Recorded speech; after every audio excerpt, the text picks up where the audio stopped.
നോമ്പ് തുറക്കുമ്പോൾ നമുക്ക് കഴിക്കാൻ പറ്റിയ നല്ലൊരു മധുരമുള്ള സ്നാക്കിൻ്റെ റെസിപ്പിയുമായിട്ടാണ് ഞാനിന്ന് വന്നിട്ടുള്ളത്. വളരെ സിമ്പിളായിട്ട് നമുക്കിത് റെഡിയാക്കാൻ പറ്റും. അപ്പോൾ ഒട്ടും വൈകാതെ നമുക്ക് വീഡിയോയിലേക്ക് പോകാം. അതിനു മുമ്പായിട്ട് നമ്മുടെ ചാനൽ ഇതുവരെ സബ്സ്ക്രൈബ് ചെയ്തിട്ടില്ലെങ്കിൽ ഒന്ന് സബ്സ്ക്രൈബ് ചെയ്യാം. കൂടെയുള്ള കുഞ്ഞു ബെല്ലൈക്കൺ ഒന്ന് പ്രസ് ചെയ്യണേ. അപ്പോൾ ആദ്യം തന്നെ നമുക്കിതിലേക്കുള്ള ഫില്ലിങ് റെഡിയാക്കാം. അതിന് വേണ്ടിയിട്ട് ഞാൻ ഒരു പാനിൽ കുറച്ച് നെയ്യ് ഒഴിച്ചിട്ട് പിന്നെ ഞാൻ അതിലേക്ക് ആവശ്യത്തിനുണ്ട് തേങ്ങ ചേർത്ത് കൊടുക്കുന്നുണ്ട്. മധുരമുണ്ട് സ്നാക്കാണെന്ന് ഞാൻ പറഞ്ഞില്ലേ, അപ്പോൾ അതുകൊണ്ട് തന്നെ തേങ്ങ ഉപയോഗിച്ചിട്ടുള്ള ഫില്ലിങ് ആട്ടോ ഇതിൻ്റെ ഉള്ളിൽ നമ്മൾ വെക്കാൻ പോകുന്നത്. ഒന്നുമില്ല, വളരെ സിമ്പിളായിട്ട് നമുക്ക് റെഡിയാക്കാൻ പറ്റും. അപ്പോൾ നമുക്കിനി തേങ്ങയിലേക്ക് ആവശ്യത്തിന് പഞ്ചസാരയും കൂടി ചേർത്ത് കൊടുക്കാം. അപ്പോൾ ഇത് കുറച്ച് മധുരം ഉണ്ടായാലായിരിക്കും കേട്ടോ അത് ഒന്നുകൂടെ നല്ല ടേസ്റ്റ് ഉണ്ടാവും. എന്തായാലും നമ്മുടെ ഇഷ്ടത്തിൻ്റെ പഞ്ചസാര ചേർത്ത് കൊടുക്കാം. പിന്നെ ഞാൻ കുറച്ച് അണ്ടിപ്പരിപ്പ് ഒന്ന് ചെറുതായിട്ട് കട്ട് ചെയ്തതും കൂടെ ഇപ്പോൾ ഇട്ട് കൊടുത്തിട്ടുണ്ട്. ഇത്രയും നമുക്ക് വേറെ എന്തെങ്കിലും വേണമെങ്കിൽ ചേർക്കാം കേട്ടോ, നട്ട്സൊക്കെ വേണമെങ്കിൽ ചേർക്കാം. ഞാനിപ്പോൾ ഇത്രയും ചേർക്കുന്നുള്ളൂ. ഇനി ഇതിനെ ജസ്റ്റ് ഒന്ന് നെയ്യിലിട്ട് വാട്ടിയിട്ടെടുക്കാം. അപ്പോൾ അതിനുശേഷം നമുക്കിനി ഒരു സാധനം കൂടി ചേർക്കാനുണ്ട്. ഇങ്ങനെയുള്ള സ്നാക്സൊക്കെ ഉണ്ടാക്കുമ്പോൾ നമ്മളെപ്പോഴും ചേർക്കുന്ന ഒന്ന് കുറച്ച് ഏലക്കാപ്പൊടി. അപ്പോൾ നമുക്ക് കുറച്ച് ഏലക്കാപ്പൊടിയും കൂടി ചേർത്ത് കൊടുക്കാം. അതും കൂടി ചേർത്തിട്ട് നെയ്യിലൊന്ന് ജസ്റ്റ് വാട്ടിയിട്ടെടുക്കാം. കുറച്ചൊന്നൊരു ചെറുതായിട്ടൊരു ഗോൾഡൻ ബ്രൗൺ കളറാകുമ്പോൾ നമുക്ക് നിർത്താം. അത്രയും മതി, വല്ലാണ്ട് അങ്ങ് ക്രിസ്പി ആയി പോകേണ്ട ആവശ്യമൊന്നുമില്ല കേട്ടോ.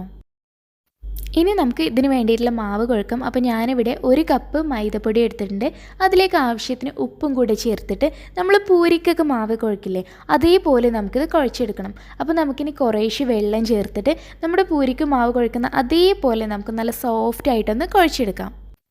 നമുക്ക് വേണമെങ്കിൽ മാവ് ഇതുപോലെ കുഴച്ചിട്ട് കുറച്ച് സമയം അടച്ചു വെക്കാം, നന്നായിട്ടൊന്ന് സോഫ്റ്റ് ആവാൻ വേണ്ടിയിട്ട്. ഞാനിപ്പോൾ അങ്ങനെയൊന്നും ചെയ്യുന്നില്ല. ഇപ്പോൾ തന്നെ ഇത് അത്യാവശ്യം സോഫ്റ്റാണ്. അതുകൊണ്ട് ഞാൻ ഇപ്പോൾ തന്നെ ഇത് ബോളുകളാക്കിയിട്ട് പരത്തിയെടുക്കാൻ പോകാം കേട്ടോ.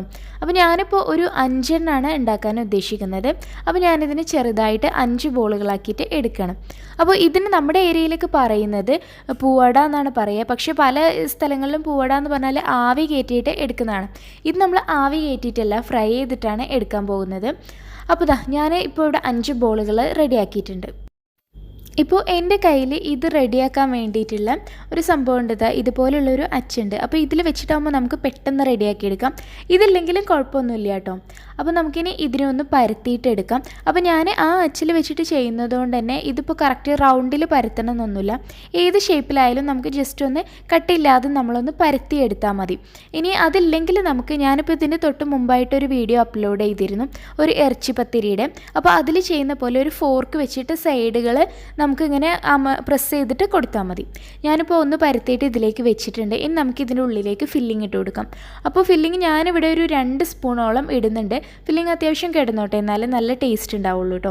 ഇനി ഇത് ജസ്റ്റ് ഇങ്ങനെ ഒന്ന് പ്രസ് ചെയ്ത് കൊടുക്കേ വേണ്ടുള്ളൂ. പ്രസ് ചെയ്തിട്ട് നമുക്ക് ഇതിൻ്റെ സൈഡിലുള്ളതൊക്കെ ഇങ്ങനെ അങ്ങ് വടിച്ചെടുത്താൽ മതി.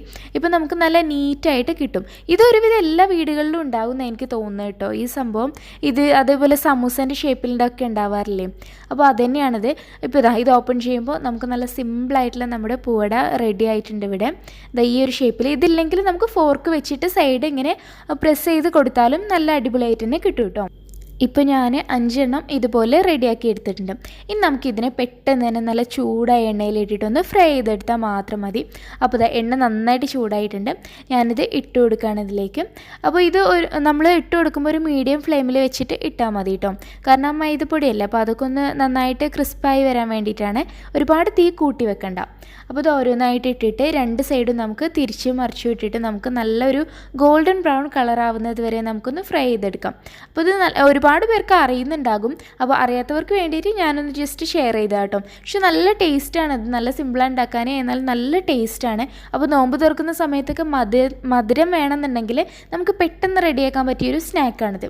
ഇപ്പോൾ ഞാനിതൊന്ന് തിരിച്ചിട്ട് കൊടുത്തിട്ടുണ്ട് കേട്ടോ. ഇനി മറ്റേ സൈഡും കൂടെ ഒന്ന് റെഡി ആയാലും നമുക്കിത് എടുക്കാം. ഇപ്പോൾ 2 സൈഡും നന്നായിട്ട് ക്രിസ്പായി വന്നിട്ടുണ്ട്. അപ്പോൾ ഞാൻ ഇതിനെ എടുത്ത് മാറ്റണം.